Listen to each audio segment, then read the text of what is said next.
की कथा सुनना कि एकादशी का आपसे आपसे आपके बच्चे पूछेंगे, मम्मी हम भगवान विष्णु का दर्शन करते हैं, हम राम जी का दर्शन करते हैं, हम कृष्ण भगवान का दर्शन करते हैं, हम भवानी माता का दर्शन करते हैं, हम शंकर जी का दर्शन करते हैं, हम सारे देवी देवताओं का दर्शन करते हैं, पर ये एकादशी माता तो कभी नजर ही नहीं आती। पूछेंगे कि नहीं पूछेंगे कि तुम जिस एकादशी का व्रत करते हो इनका जन्म कहां से हुआ, कहां जन्मी थी? एकादशी की जन्मस्थली कहां है? भाई भगवान कृष्ण की जन्मस्थली तो मथुरा है, श्री राम जी महाराज की जन्मस्थली बोल दो जम के अयोध्या है।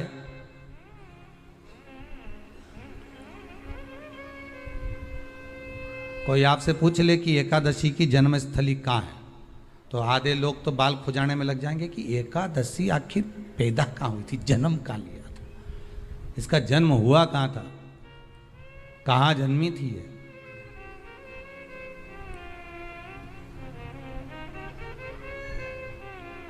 इसका जन्म स्थल है कहां?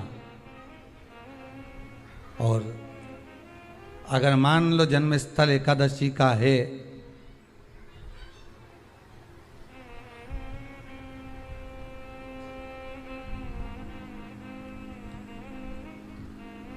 और एकादशी अगर जन्मी है, उसका जन्म हुआ है और दुनिया के लोग इतना व्रत करते हैं, उपवास करते हैं,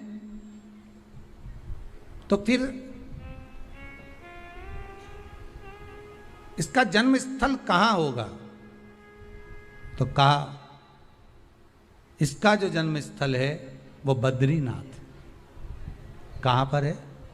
बद्रीनाथ। और उस बद्री विशाल में भी एक गुफा जिसका नाम है हेमवती। क्या नाम है? हेमवती।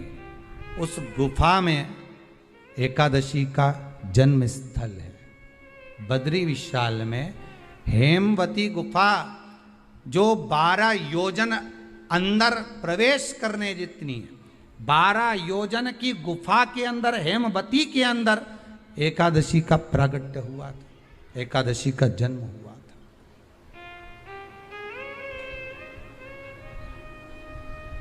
अब तो बता सकते हो ना कि कोई पूछे कि राम जी का जन्म अयोध्या में हुआ, भगवान कृष्ण का जन्म मथुरा में हुआ, और कोई पूछ ले आपका जन्म कहां हुआ था, अपन कह सकते ना सीहोर में हुआ हमारा। और आपसे कोई पूछे कहाँ हुए तो कहीं इंदौर में हुए कि देवास में हुए कि भोपाल में हुए कि मुंबई में हुए कि पूना में हुए, आपका तो बता दोगे। पर बच्चे आपसे पूछ ले मम्मी तू इतनी एकादशी का व्रत करती है, एकादशी का तू व्रत करती है और सबको करा देती है कि बल्लभ कुल की एकादशी करो, भले बकरी जैसे चरो पर एकादशी करो, और सबको एकादशी कराया, तो कोई पूछ ले कि एकादशी का जन्म कहाँ हुआ था, तो आप कह सकते हो कि बद्री विशाल में, हेमावती में, बद्री विशाल के हेमवती गुफा के अंदर जो 12 योजन की गुफा है, उस गुफा में एकादशी का जन्म हुआ है। कब हुआ?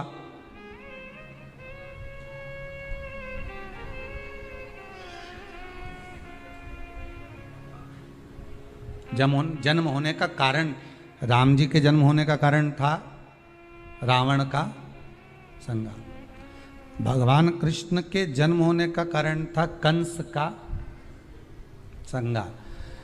नरसिंह भगवान के जन्म होने का कारण, प्रकट होने का कारण था हिरण्यकशिपु का संहार।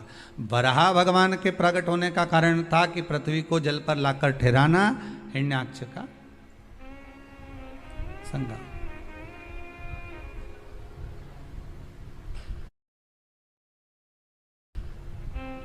तो फिर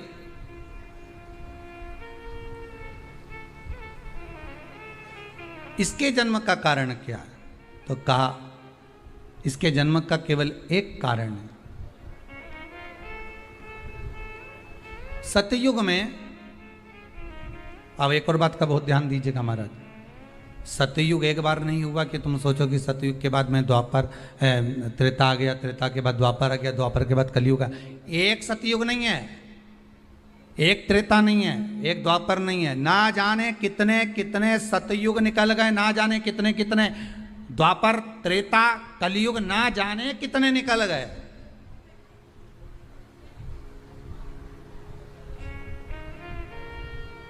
और आप और हम जैसे भी इस पृथ्वी पर ना जाने कितने, अरे जम के तो बोलो, निकल गए।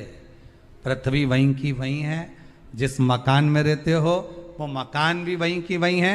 बस कभी कभी एकदम प्लाट हो जाता है, फिर उस पर वापस बन जाता है, फिर क्लीन, फिर बन गया, फिर क्लीन, फिर बन गया। ना जाने कितने कितने कितने कितने जन्म हम ले चुके हैं, और हमारे भी आगे का जन्म कितने जन्म होते रहेंगे। जमीन वहीं की वहीं रह जाएगी और अपन चले जाए, बस वो जगह वहीं रह गई।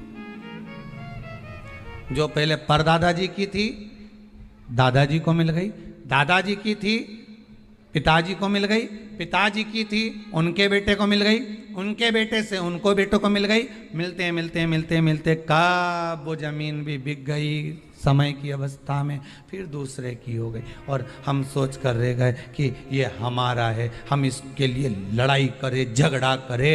हम केवल इस जमीन के लिए, जरा सी प्रॉपर्टी के लिए अदालत में खड़े, अपना समय बर्बाद कर दिया, और जो पाना था वो छोड़ दिया।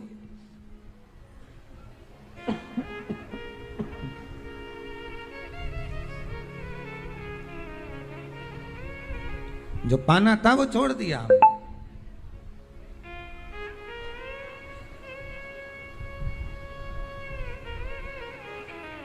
असली रजिस्ट्री तो ये शिव महापुराण की कथा है, जिसमें बैठकर आप 3 घंटा भगवान की भक्ति को जो धारण कर रहे हो, 3 घंटा जो भगवान की कथा को आप श्रवण कर रहे हो, 3 घंटा जो भगवान की भक्ति में आप डूबे हुए हो, 3 घंटा जो भगवत स्मरण में आप लगे हुए हो, बस यही असली रजिस्ट्री है, यही वहाँ काम आने वाली है। इसके सिवाय कुछ काम नहीं आएगा। धन दौलत माल खजाना सब पड़ा की पड़ा रह जाना,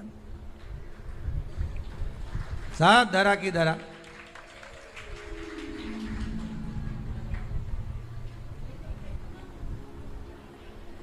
रह गया। वो एक लाइन आप लोग स्मरण करते होंगे, सज धज के जिस दिन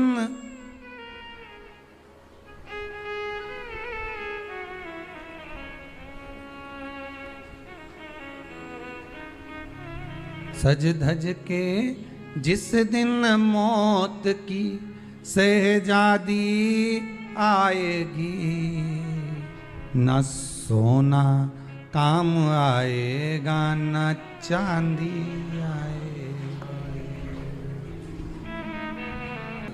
पड़ा रह जाएगा।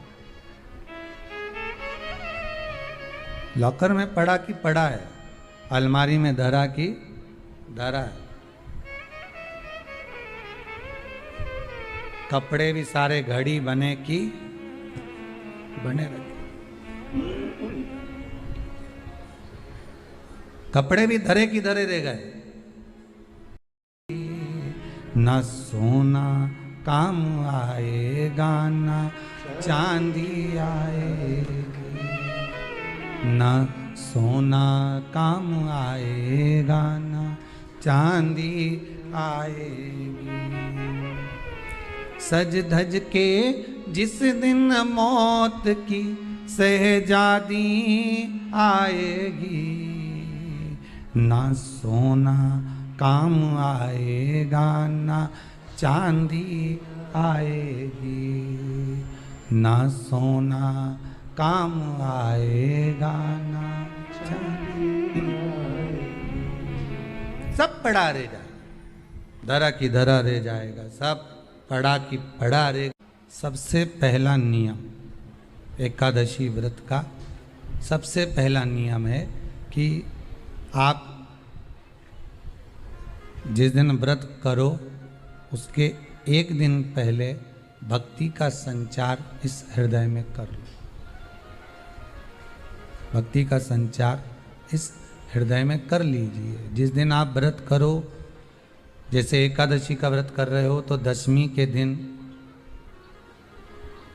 शाम का समय जब आवे, रात्रि जब होने लगे, शाम का समय आवे और रात्रि का आप जब भोजन ग्रहण करो तो उस भोजन में कोई ऐसा पदार्थ ग्रहण मत करिए जिस पदार्थ के कारण आपकी एकादशी बिगड़ जाए।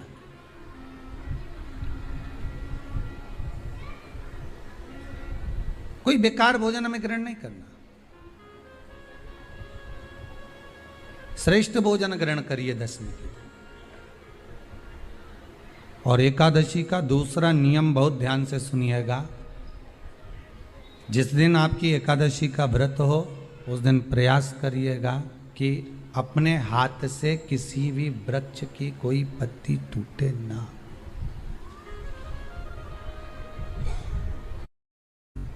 किसी भी वृक्ष की, पौधे की, किसी भी वृक्ष की पत्ती अपने हाथ से ना टूटे। बहुत ध्यान दीजिएगा महाराज। एकादशी का ये दूसरा नियम है कि अपने हाथ से किसी पौधे की, किसी वृक्ष की, किसी डाली की कोई पत्ती टूटे ना, कोई पत्ती ना टूटे, इसका प्रयास करिए।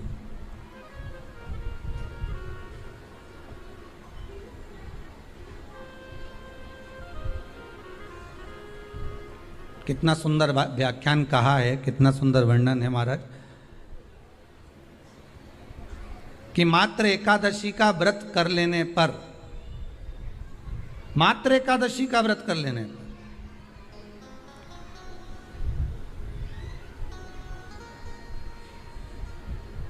जो पूर्व में किया गया हमारा पाप कर्म है, हमने किसी जीव की हत्या करी है, हमने किसी को कष्ट प्रदान करा है, हमने किसी को अपशब्द कहा है, हमने किसी को ताने दिए, हमने किसी को आड़ा टेढ़ा कहा है, हमने किसी को गालियां दे दी है, मात्र एकादशी का व्रत ही कर लेने पर ये सारे जो दोष हैं वो समाप्त हो जाते हैं।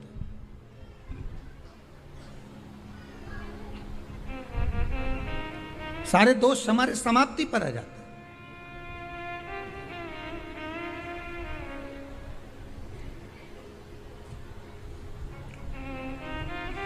अब एक विचार करिएगा थोड़ा सा अपने मन में, अपने चित्त में, अपनी वृत्ति में एक बात उतारिएगा, एक अपने मन में एक बात को उतार कर रखिएगा कि आप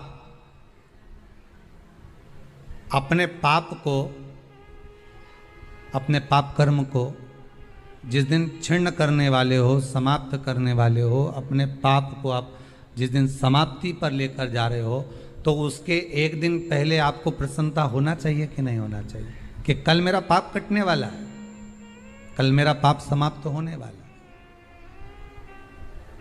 जो मैंने पाप कर्म करा है वो समाप्त होगा, जो मैंने पाप कर्म करा है वो कल समाप्त हो जाएगा। तो एक दिन पहले आपके चेहरे पर प्रसन्नता हो कि ना हो?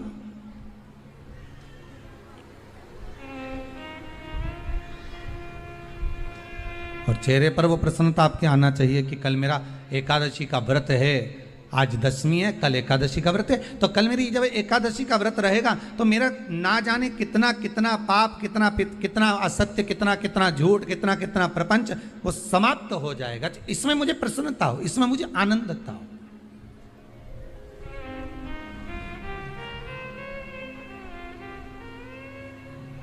तो क्या कहा गया कि प्रयास करिएगा कि एकादशी के दिन कोई वृक्ष की, कोई डाली की, कोई कोपल की कोई पत्ती ना तोड़ी जाए।